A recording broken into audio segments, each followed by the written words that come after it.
Hello everyone. Welcome to fall. On Wednesday, the federal government gave their speech from the throne, which included a number of measures to support Canadians as we go through this pandemic. Later that night, the Prime Minister addressed the nation and focused on supporting Canadians through the days ahead as the pandemic is expected to worsen. In the face of case numbers jumping up significantly across Ontario recently, Premier Ford announced a rollback on the limits of social gatherings across the province. Effective last Saturday, this does not include places that are operated by a business or organization in accordance with the provincial rules, where safety measures like hand sanitizing, social distancing, and wearing masks are in place. Right now, only 10 people can be indoors and 25 people outdoors. This applies to functions like gatherings or parties, dinners or barbecues, car and bike rallies, or wedding receptions held in places like private residences, backyards, parks, and including the skateboard park and parking lots.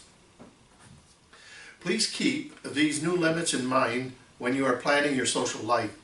Reining in our activities is needed to keep us safe from COVID-19. We do not want to go back to where we were earlier this year, when the economy had come to a grinding halt, elective surgeries were canceled, cancer treatments delayed, and hospitals filled up with COVID patients, some of whom didn't make it. Please practice safe public health measures. Get the COVID Alert Canada app on your phones and obey the new limits. If all else fails, these new limits will be enforced, and I'm hopeful that everyone will adhere to the new limits and that our police and bylaw officers will not have to enforce them if necessary. They will take appropriate measures to keep our community safe. Since the start of the pandemic, the town of Tecumseh has focused on our community's health and well-being. We have put in place safety measures at all our facilities based on public health guidelines. We have done that at the arena, now with both pads open, our parks and recreation facilities, and town hall.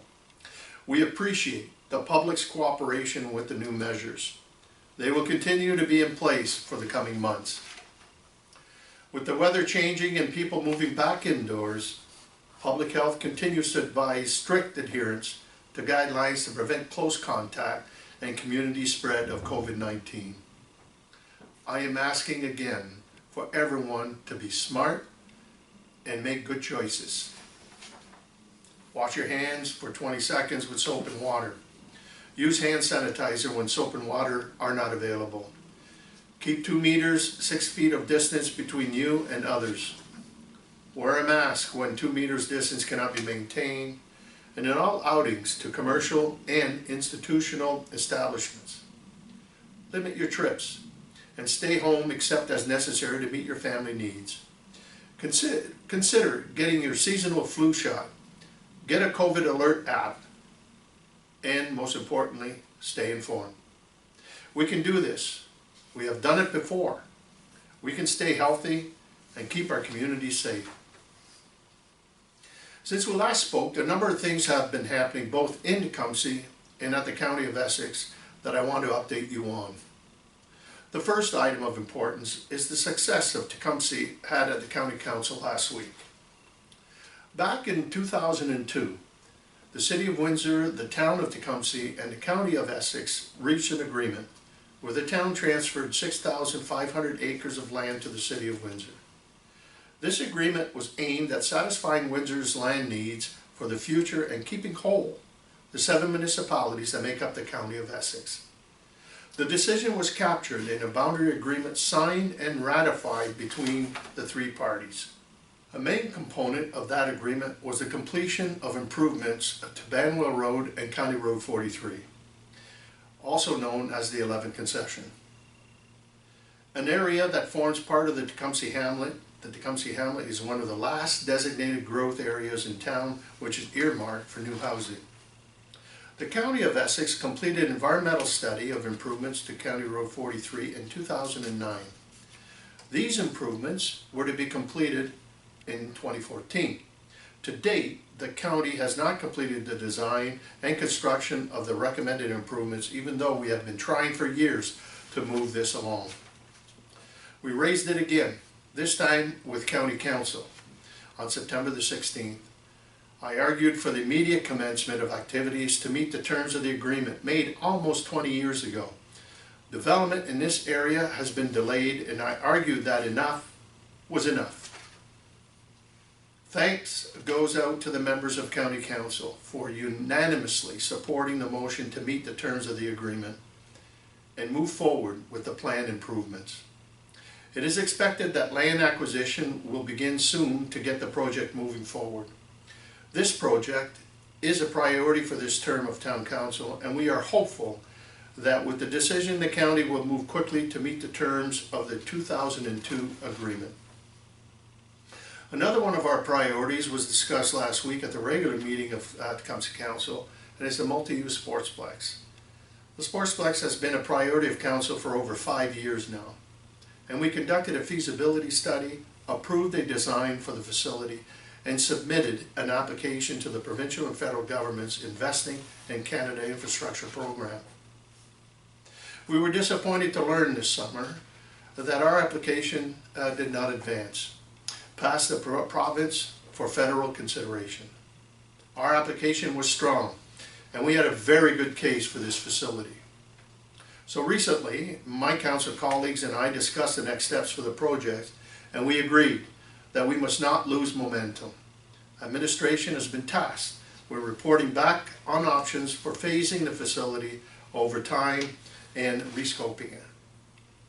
We are committed to carry on with Hotel Dieu Grace Healthcare on the satellite cardio rehab facility and complementing that with an extended facility. We also agreed to continue the fundraising program to solicit support from the private sector. And I will have more to say on the project as we move forward and receive an updated report. Also, last week's council meeting, we received an update on the Canada Post Postal Code initiative. And Canada Post has been working to align their postal code boundaries with those put in place following amalgamation 20 years ago. Following discussions with Canada Post, addresses in town will have either a primary address identifier or both a primary and secondary address identifier. All addresses in St. Clair Beach, Tecumseh, and Tecumseh Hamlet will be assigned an address identifier as Tecumseh. All addresses in areas associated with Maidstone will be assigned a primary address identifier of Maidstone and secondary of Tecumseh. And finally, all addresses in areas associated with Oldcastle will be assigned Oldcastle as their primary address identifier and Tecumseh as their second. What this means for you, well, if you live in Maidstone, Oldcastle, you can continue to use that name without any issues with delivery. Or if mail is addressed to Tecumseh, it will be delivered to you in those communities. Some of the addresses in Oldcastle, Maidstone, and the Tecumseh Hamlet area will require a postal code change. Mail will be delivered regardless of whether you use Tecumseh or another designated identifier. Free change of address service will be provided by Canada Post for the next year to help people make the transition. I thank administration and Canada Post for this welcome change for our residents. So watch for information on these changes coming to you very soon from Canada Post. This week we put out a call for committee members for 2021. 3 of our town committees are seeking new members for next year.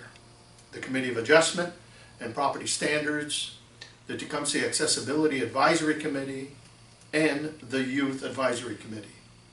I invite you to consider serving on one of the town's committees to help council make Tecumseh a better place to live. The town also put out a call for nominations for our awards program. New this year is the Youth of the Year Award, and it's similar to the Senior of the Year Award and seeks to recognize a youth in our community who has demonstrated commendable volunteer service to the community. It joins the other 3 community awards that recognize outstanding achievement in volunteers in the town, including the Dr. Henry Breaux Community Excellence Award and the Donnie Massader Memorial Award. And I encourage you to view the details on our website links and submit a nomination for an award or volunteer for one of our committees. We cherish our volunteers in town and cannot thank them enough for their contribution to the work that we all do for the town. The deadline to apply for both is October 31st, and council will consider the submissions on November the 24th. Finally, it is budget preparation time in Tecumseh. At this week's meeting, we heard from our Director of Finance on the upcoming annual budget process and public consultation for 2021, town business plan and budget. A survey has been launched to hear from the public on what they want to see in the budget for 2021. The survey is available until October 16th.